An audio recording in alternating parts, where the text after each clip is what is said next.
প্রশ্ন সবার মুখে আজকের যা ঘটনা ঘটেছে আপনারা দেখেছেন, সারা ভারতবর্ষ দেখেছে যে চাকরিহারারা, যোগ্য চাকরিহারারা জিতবে নাকি মাননীয় মুখ্যমন্ত্রী এবং স্কুল সার্ভিস কমিশন জিতবে। এটা এখন কোটি টাকার প্রশ্ন। যদি এই প্রশ্ন বলেন তাহলে যেগুলো সাংবাদিকদের আমি বলেছি সেগুলো ছাড়া আমি আপনাদের কিছু বলছি। এক নম্বর হচ্ছে, মুখ্যমন্ত্রীর যদি চাকরি ফিরিয়ে দেওয়ার ক্ষমতা থাকতো তাহলে কিছুদিন আগে তিনি চাকরি ফিরিয়ে দিতেন। কিন্তু কেন এই চাকরিহারাদের বলল প্রথমে যোগ্যদের পাশে তারপরে অযোগ্যদের পাশে, যেখানে সুপ্রিম কোর্টের অন্তিম রায় এসে গেছে।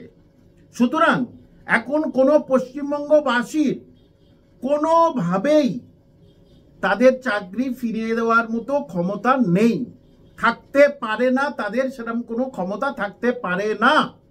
কারণ সুপ্রিম কোর্ট যখন অন্তিম ভার্ডিক্ট দিয়ে দেয় তার উপরে একমাত্র সুপ্রিম কোর্টের অন্য বিচারপতি যেটা এটাকে যদি কিছু করতে পারে, কিন্তু রিভিউয়ের সে আশা ক্ষীণ। কারণ রিভিউয়ের মধ্যে যা বলে দিয়েছে সেটা অযোগ্যদের পক্ষে বেশি। এবং আজকের আপনারা যা দেখলেন, শিক্ষক মশাইরা পেন বাদ দিয়ে তারা কিন্তু কিছুটা উগ্রভাবে কিন্তু ভেঙে দিয়ে ভিতরে প্রবেশ করেছে। দেখুন, যার ভাত চলে যায়, যার জীবন জীবিকা চলে যায়, তারা তো ফেরোসাস হবেই, এটা খুব স্বাভাবিক। কিন্তু তবুও আমি বলছি যে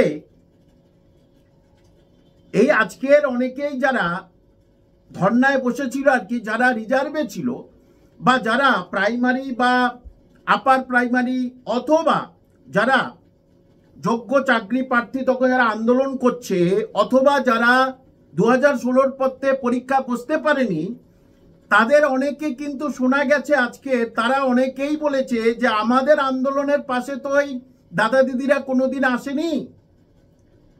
তো আমরা এবারে দেখছি, ঘটনাটা দেখছি কেমন হয়। আসলে এই পশ্চিমবঙ্গে একটা হিংসার রাজনীতি চলে এসেছে, একে অপরের উপরে হিংসা করব এই জিনিসটা। দেখুন, ওখানে 25,752 জনের চাকরি গেছে, কিন্তু ওখানে 2,000, 3,000, 4,000 বড় জোর, তার বেশি তো নেই।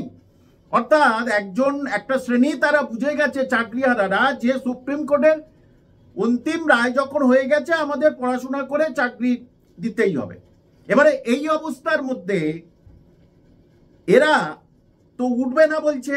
এবারে মাননীয় মুখ্যমন্ত্রী কি তাদের কাছে যাবেন, গিয়ে কি বা বলবেন? নতুনত্ব তো কিছু নেই, যা বলবেন আবার মিথ্যা সাজিয়ে দিতে হবে।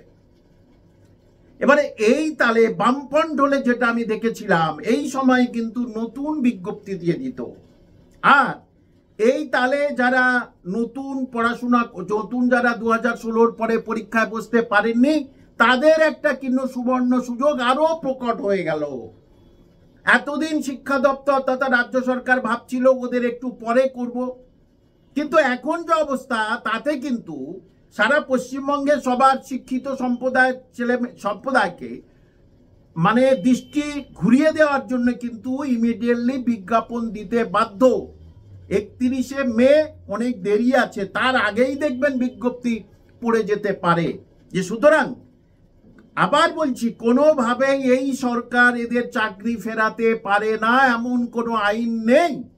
সুতরাং এরা এখানে বসে থাকবে 3 দিন 4 দিন, তারপরে কিছু একটা অঘটন ঘটে যেতেই পারে, খুব স্বাভাবিক। পুলিশ প্রশাসন তার চুপ থাকবে না। তারা যখন দেখবে না অনেক বাড়াবাড়ি হয়ে গেছে, যেটা আজকের শেষের দিকে হয়েছে, সাংবাদিক বন্ধুরা যারা সন্ধ্যাবেলা এসেছিল তারাই প্রশ্ন করলে শেষের দিকে মারপিট হয়ে গেছে। মারপিট ধাক্কাধাক্কি হয়েছে, এটা আরো চরম পর্যায়ে পৌঁছে যাবে।